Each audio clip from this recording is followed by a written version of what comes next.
Good evening, Doctor. Good evening, Mr. Bartell. Draw up your usual chair and make yourself at home. How about a glass of sherry? That'd be very nice. All ready for tonight's story, Doctor? Yes, my boy. Here's your sherry. Thank you, sir. My story begins on a June night in 1889. My wife and I had spent a quiet evening at home, I remember. It was just about the hour that a man gives his first yawn and glances at the clock, and the tranquility of the scene was broken by the discordant jangling of our front doorbell. An emergency call for you, I suppose, Doctor. Not exactly, Mr. Bartell. It turned out to be a certain Mrs. Isa Whitney, an old friend of my wife's who'd come to us in trouble. Her husband, she told us, had been missing for 48 hours, and, knowing him to be the victim of the shocking habit of taking opium, she was convinced that he was lying drugged and stupefied in some foul den amid the London waterfront. And I suppose you went out to try to find him? Yes, Mr. Bartell, I did. She told me that her husband had mentioned frequenting a place called the Bar of Gold in Upper Swandam Lane, so naturally that's where I began my search. I quickly located it, and after ordering my cab to wait, I entered the place. A strange sight met my eyes. Through the smoke-ridden gloom, I could catch a glimpse of bodies lying in strange, fantastic poses as they smoked the pipes of death. Most of the unhappy creatures lay silently, but some muttered to themselves and others talked together in strange, low, monotonous voices, their conversation coming in gushes and then trailing off into silence, each mumbling his own thoughts and paying little attention or heed to the words of his neighbor. As I entered, an attendant hurried up to me with an opium pipe and a supply of the drug and beckoned me to an empty berth. Master may lie here. I haven't come to stay here, my good man. I'm looking for a friend, Mr. Isa Whitney. No one by that name here, master. Well, I'm going to search this place just the same. Please not to make trouble, master. Watson? Is that you, Watson? Whitney, thank heavens I've found you, man. What time is it? It's nearly 11. Of what day? What day? Friday, June the 19th. Oh, good Lord, I thought it was Wednesday. It is Wednesday. You're trying to confuse me. I tell you it's Friday. Your wife has been waiting 2 days for you. You're mixed up in your dates, Watson. I've only been here a few hours. 3 pipes, 4 pipes, I forget how many. I'll go home with you. Here, I'll give you a hand. That's it. I have a cab waiting. I must owe some money. Will you settle up for me, Watson? Yes, of course. Here, wait here for me. Stop pulling at my sleeve, my good fellow. Who are you and what do you want? A word in your ear, please, sir. Oh, very well. What is it? Get rid of your friend and join me outside. Holmes, what on earth are you doing here in this den? For your cab waiting? Yes? Then please use it to send your befuddled friend home in. And if you feel up to it, I should also recommend that you send a note for the cabman telling your wife that you've thrown in your lot with me. I'd be exceedingly glad to have a little talk with you. Yes, of course, Holmes. Splendid. Then conclude your business here, old chap. I'll meet you outside in about 10 minutes. Where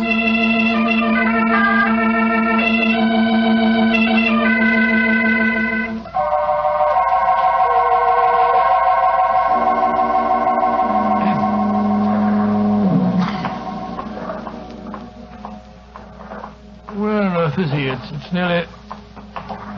Is that you, Holmes? Yes, Watson, it's me. Your disguise is wonderful. I'd never recognized you if you hadn't spoken to me just now. Disposed of your friend? Yes, of course. Splendid. Let's start walking. I have a horse and trap waiting for me in the next street.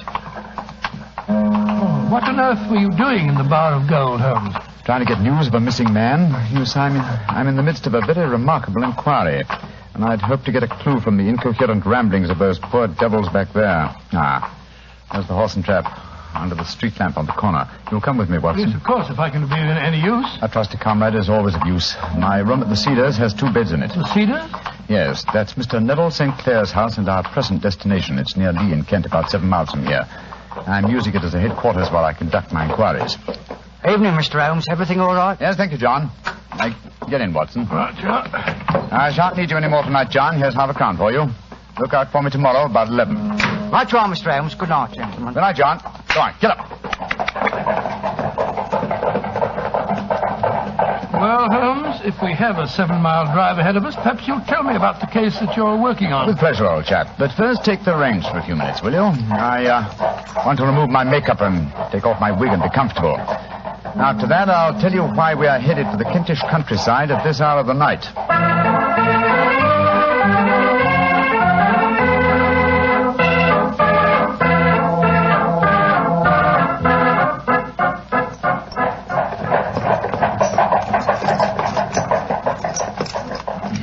Watson. You have a grand gift of silence. It makes you invaluable as a companion. We've driven 4 miles and you haven't uttered a word. It wasn't easy, Holmes. I've been dying to question you, but I could see that you were preoccupied. Then I shall reward you with a clear and concise statement of my problem. Mr. Neville St. Clair, aged 37, the father of 2 children and an affectionate husband, is missing. He left his house, the Cedars, near Lee, our present destination, last Monday. 4 days ago, eh? Yes. Now, why should an affectionate husband and a happy father disappear? Any money trouble? No, I think not. His entire debts, at the moment, amount to £88, while he has £220 standing to his credit at the Capital and Counties Bank. Who was the last person to see him on Monday? His wife. But let me tell you the story. He left his house for London rather earlier than usual. He was a businessman, then? Yes, he has an interest in several companies in London, but his wife doesn't know exactly what he does. But to continue. He left for London saying that he would bring his little boy home a box of toy bricks. Now, by the merest chance, his wife received a telegram shortly after his departure saying that a parcel of considerable value was waiting for her at the offices of the Aberdeen Shipping Company. Aberdeen Shipping? Why, their offices are in Fresno Street. I drove by them tonight. Exactly, and Fresno Street branches out of Upper Swandam Lane, where the Bar of Gold is situated. Ah, now I'm beginning to understand. Go on, Holmes, go on. Mrs. St. Clair took a train for London, and at exactly 4:35 on Monday last, found herself walking past the Bar of Gold. Suddenly, she heard a cry, and looking up was horrified to see her husband beckoning to her from a second-story window. Great Scott, was he a prisoner, or was he there of his own free will, do you suppose? Undoubtedly, he was a prisoner. The window was open, and she distinctly saw his face, which she described as being terribly agitated. Really? He waved his hand to her frantically and then vanished from the window so suddenly that it seemed to her that he had been dragged back by some irresistible force from behind. Oh, gracious me.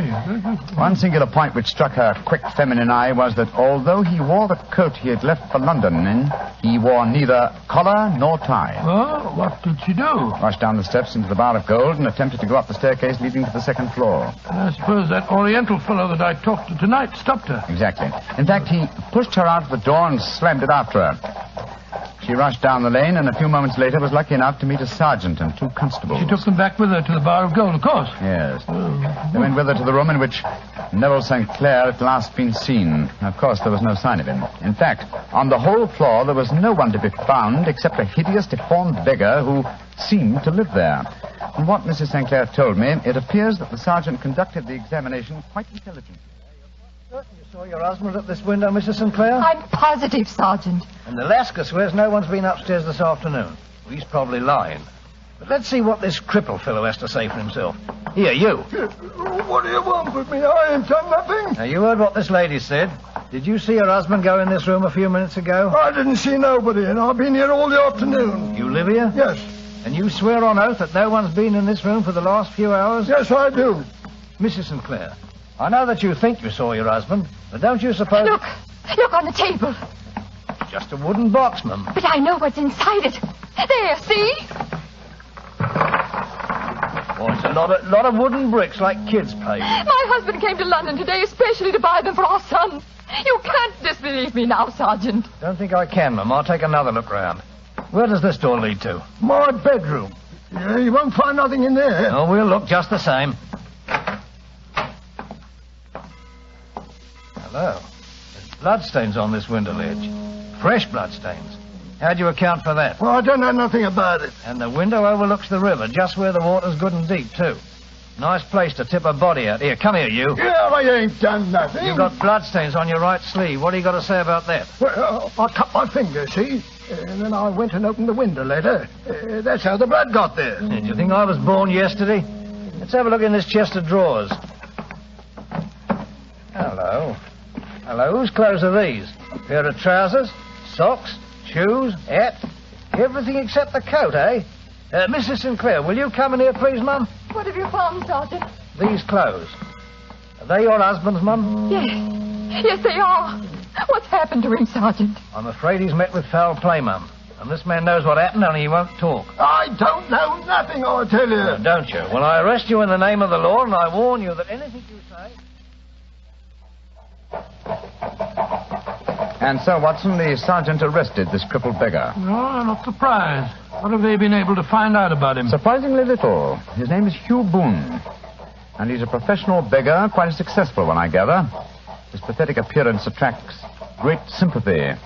There's a shock of orange hair and a pale face that is disfigured by a horrible scar which has twisted the outer edge of his upper lip. And he was the last man to see Neville St. Clair alive, eh? So it would seem. The Lascar downstairs has been cross-examined relentlessly, but he swears that he has no knowledge of the crime. Have there been any further development? Oh, yes, old chap. Yes, indeed there have. The ebbing tide gave a fresh clue.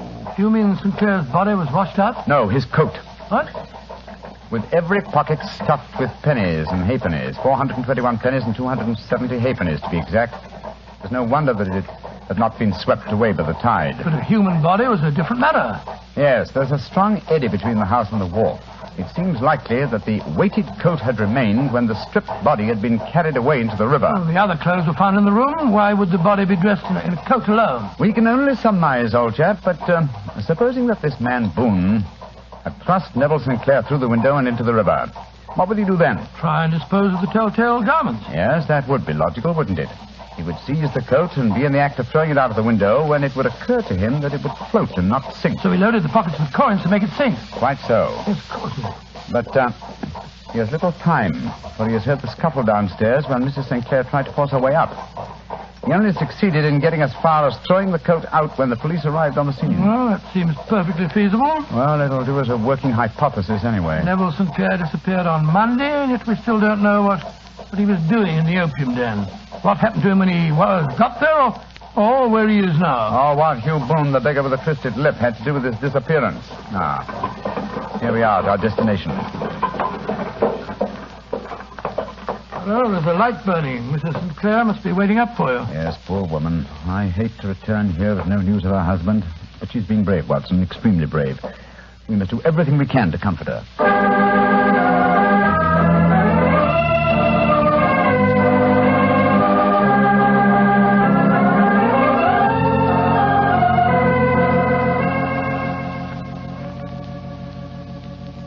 Dr. Watson, I'm so grateful that you were able to come down and help your friend. Oh, I only hope that I can be of some help, Mrs. St. Clair. I see that you have no good news for me, Mr. Holmes. I'm afraid not.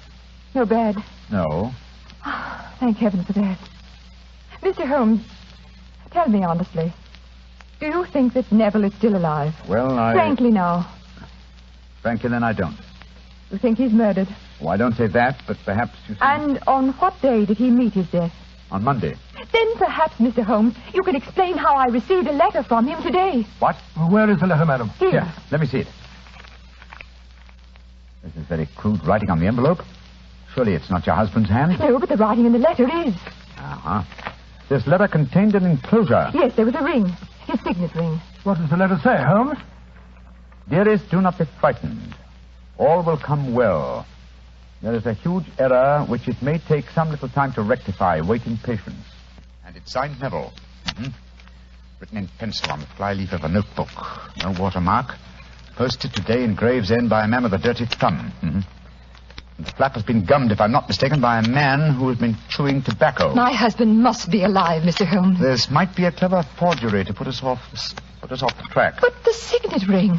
Yes, it may have been taken from him. But the handwriting, and then the postmark. Might have been written on Monday and only posted today. I won't be discouraged, Mrs. Mr. St. Holmes. Clair, I have no wish to discourage you. I'm just trying to be practical. If your husband is alive and able to write letters, why should he remain away from you?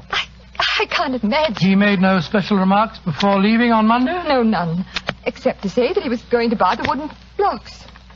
When you saw him at the Bar of Gold in Swandam Lane, was the window open? Yes, Then he might have called you. he might. As I understand it, he gave an inarticulate cry, a call for help, you thought. Yes, he waved his hands. But it might have been a cry of surprise. Astonishment at the unexpected sight of you might have caused him to throw up his hands. I suppose so. And you thought that he was pulled back from the window. Yes, because he disappeared so abruptly. He might have leaped back, mightn't he? He might have, though I can't think why. One last question.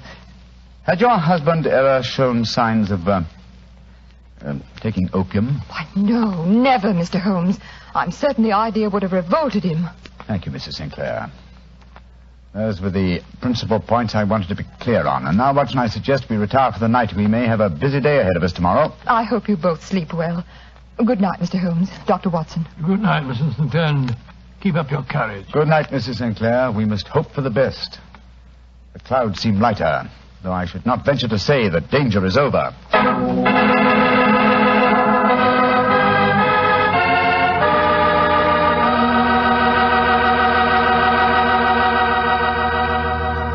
hear the rest of Dr. Watson's story in just a second. So I'm just going to remind you that when you buy Petri California sherry, you have a choice of two kinds of sherry. You can choose Petri regular sherry, or if you prefer your sherry dry, not sweet, ask for Petri pale dry sherry. They're both fine wines. And if you don't know which you'd prefer, don't buy one, buy two. Buy them both and try them both. And remember this, Petri sherry is the perfect all-round, all-occasion wine. It's good before dinner, after dinner, at cocktail time, and any time. Just be sure you get Petri sherry. Well, Dr. Watson, you and the great Sherlock Holmes certainly deserved a good night's rest. Did you get it? I did, Mr. Bartell, but Holmes made no attempt to sleep. As soon as we retired upstairs, he donned a blue silk dressing gown and then wandered about the room collecting pillows from his bed and cushions from the sofa and the armchairs. With these, he constructed a sort of eastern divan on which he perched himself cross-legged with an ounce of shag tobacco and a box of matches laid out in front of him. He was all set for a session of thinking, I guess, huh? Yes, my boy. In the dim light of the lamp, I saw him sitting there, an old briar pipe clenched in his teeth, his eyes fixed vacantly on a corner of the ceiling, the blue smoke curling up from him, silent, motionless. So he sat as I dropped off to sleep, and so he sat when I wakened in the morning to find the summer sun shining into the room. The pipe was still between his lips, the smoke still curled upward, and the room was full of a dense tobacco haze. But nothing remained of the heap of shag which I had seen on the previous night. Watson. Awake, Watson? What time is it? 20 minutes past 4. Lord Holmes, you haven't been to bed. True, old chap, I had to think. I couldn't allow my brain the luxury of sleeping. You game for a morning drive? Yes, certainly. I'll get dressed. Good. No one's stirring yet, but I know where the stable boy sleeps. I'll have the horse and trap out in no time at all. Oh, where are we going? To prison. To visit Hugh Boone, the man with the twisted lip. Holmes, you're unusually excited. What's on your mind? I want to test a little theory. I think, Watson, that you are now standing in the presence of one of the most absolute fools in Europe. I deserve to be kicked from here to Charing Cross, but I think I have the key to the affair now. Oh, where is it? In the bathroom. What? You're joking, Holmes. No, I've just been there and removed it. It's in my coat pocket now. Hurry and get dressed, old chap. And we'll drive over to the prison and see whether my key fits the lock.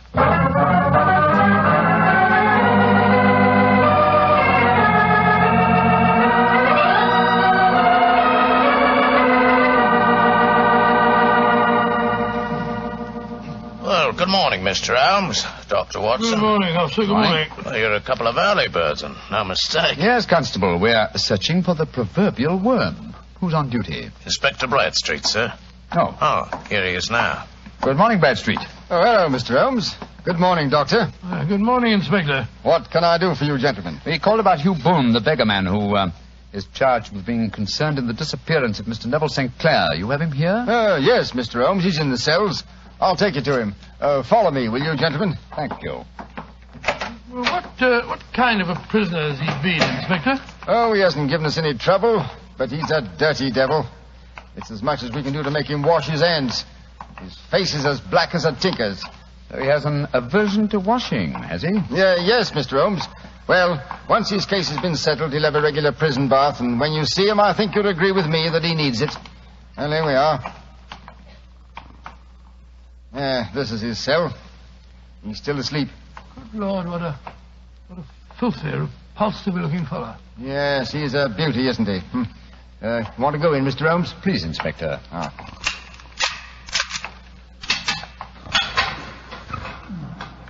Well, he certainly needs a wash. Yes, I had an idea that he might. That's why I brought this sponge along in my pocket. Oh, so that was the key that you found in the bathroom. Oh, you're a funny one, Mr. Holmes, and no mistake.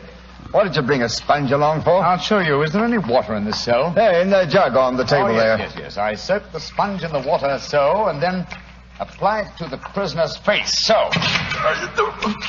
Great Scott, his complexion's 3 shades lighter underneath, and the scar on his lip has disappeared. What are you doing to me? Now a tug on this mop of red hair, and I think we'll find it's a wig. Yes, come on. That's right. Let me introduce you to Mr. Neville St. Clair of Lee in the county of Kent. Good Lord, Mr. Holmes, it's the missing man, all right. I recognize him from the photographs. All right. I'm Neville Sinclair. What am I charged with? With making away with Mr. Neville, say... Oh, no, you can't be charged with that unless we make a case of attempted suicide of it. Well, since I'm the missing man, then it's obvious that no crime has been committed, and therefore I'm illegally detained. No crime, but a very great error has been committed. You would have done better to have trusted your wife. It wasn't only my wife, it was the children. I couldn't bear to have them know that their father was a common beggar. Now you've exposed me. What can I do? Well, if you leave it to a court of law to clear this matter up, sir, you can hardly avoid newspaper publicity. But if you're perfectly honest with us now, I'm sure that the inspector and Mr. Holmes won't be too hard on you. No, Mr. St. Clair. Inspector Bradstreet will, I'm sure, make notes on the information that you give us and submit them to the proper authorities. But now, sir, your story, please. Why have you been posing as Hugh Boone, a crippled beggar with a twisted lip? Well, it's a simple enough story. Some years ago, I was a newspaper reporter. One day, my editor wanted an article on begging in the London metropolis. I suppose you thought the best way to get your facts was to disguise yourself as a beggar. Yes, I'd been an actor in my youth, and it wasn't hard for me to adopt a convincing disguise. But that was the point where all my troubles started. On that first day I sat in the London streets, I found to my amazement that I received no less than 26 shillings and 4 pence. Almost as much as your weekly salary as a reporter, I imagine. Yes, Mr. Holmes. Well, you can imagine how hard it was to settle down to arduous work at £2 a week when I knew that I could earn as much in a couple of days by smearing my face with paint, laying my cap on the ground, and sitting still. Only one man knew my secret. The Lascar at the Bar of Gold in Upper Swandam Lane, eh? Yes, Mr. Holmes. Mm-hmm. Every morning I would emerge from there dressed as a beggar, and in the evenings I'd return and transform myself into a well-dressed man about town. The fellow was well paid for his rooms, and well, I knew that my secret was safe in his possession. And when you got married, you couldn't bring yourself to confide in your wife, I suppose. No, I couldn't. My wife knew that I had a business in the city. She little knew what. When you saw your wife from the window last Monday, you quickly changed back into the character of the beggar, I suppose. Yes, Mr. Holmes. Of course. And then weighted my coat and threw it into the river. Mm-hmm. Well, I don't think there's anything else I need explain, is there, gentlemen? One point. The signet ring that you sent your wife. Well, I knew that she'd be worrying. So I gave it to the Lascar at a moment when no constable was watching me, together with a hastily scribbled note. That note only reached her last night, Mr. Sinclair. Last night? Oh, poor Catherine. What a dreadful week she must have spent. The police have been watching that Lascar. He probably found it difficult to post the letter for you without being spotted. Yes, I would surmise he gave it to a sailor customer of his to post. A sailor who chewed tobacco and had a dirty thumb. Yes, I think all the ends are tied off very neatly now. One last question, Mr. Sinclair. Have you ever been prosecuted for begging? Oh, many times, but what was a fine to me? It's got to stop here and now, Mr. Sinclair. If the police had asked this thing up, there must be no more of you, Boone, the beggar. I swear it. And you must tell your wife the truth at once. If you'd done that a long time ago, you'd have saved both of yourselves a very great deal of misery, sir. I shall tell her everything. Well, Mr. Holmes, we're very much obliged to you for having cleared this matter up. I wish I knew how you reached your results, though. Well, in this case, my dear Inspector, I reached them by sitting upon 5 pillows and consuming an ounce of shag tobacco. I only wish that all my problems might be solved so comfortably.